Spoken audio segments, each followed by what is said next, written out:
Okay, we're back. Sorry, that 5 minutes is just killer.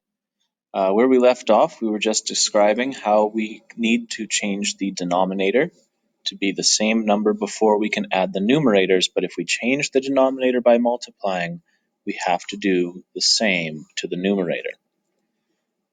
Then we also talked about the fact that we should be trying to simplify our fractions to make it the smallest visual fraction that we can, because 28 and 32 are big numbers compared to 7/8, but they are the same value.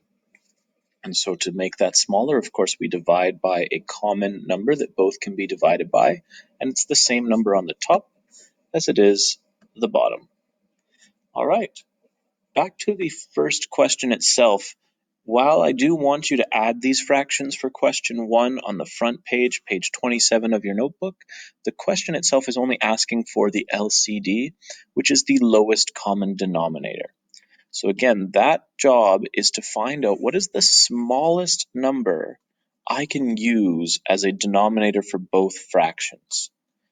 We used 32 to do our work, but then we discovered later down that 32 is not the smallest denominator that we can use for adding. 8 was. And then we did an example of how we determined that the 8 itself didn't need to change in this question. I only needed to change one denominator to be an 8, it's a really ugly 8, in order to find the lowest common denominator. You have the example in question 1, part A. Unfortunately, I can't make a 2 into a 3 with easy multiplication, so I did multiply the denominators by each other, and you can see right beside where it says LCD in 1A, you have the number 6. That is the smallest denominator possible to add those fractions. So now we're going to do 1C. 1C. So I have 1/30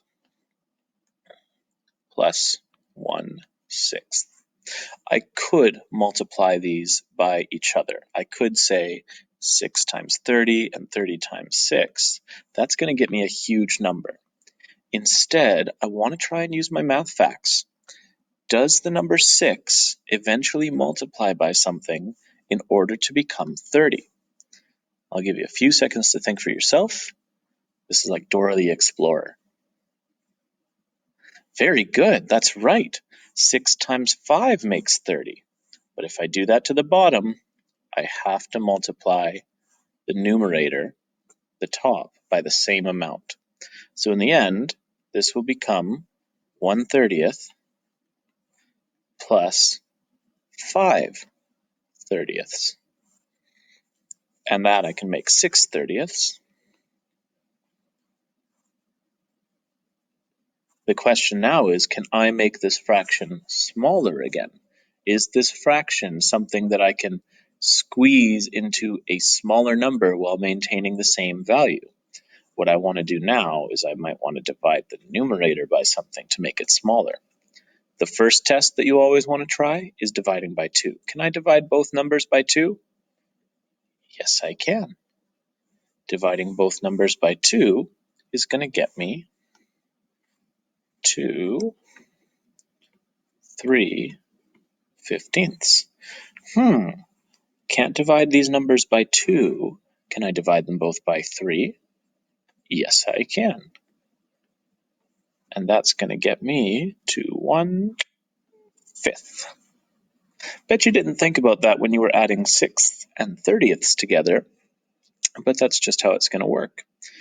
For the sake of the question, you're going to go back up to where it says LCD, and you're asking yourself, what is the lowest, smallest number? I cannot make that 1/30 any smaller. I also don't want to go all the way to 180 by multiplying the denominators by each other.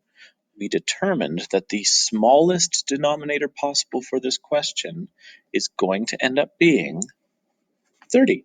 So right beside where it says LCD equals for question 1C, the number you're putting in there is 30. For question 2, it says add or subtract the fractions by changing them to equivalent fractions with the denominator equal to the LCD of the fractions. Now, I'm okay if you go a little bit overkill and go past the LCD by multiplying the denominators together. That's fine.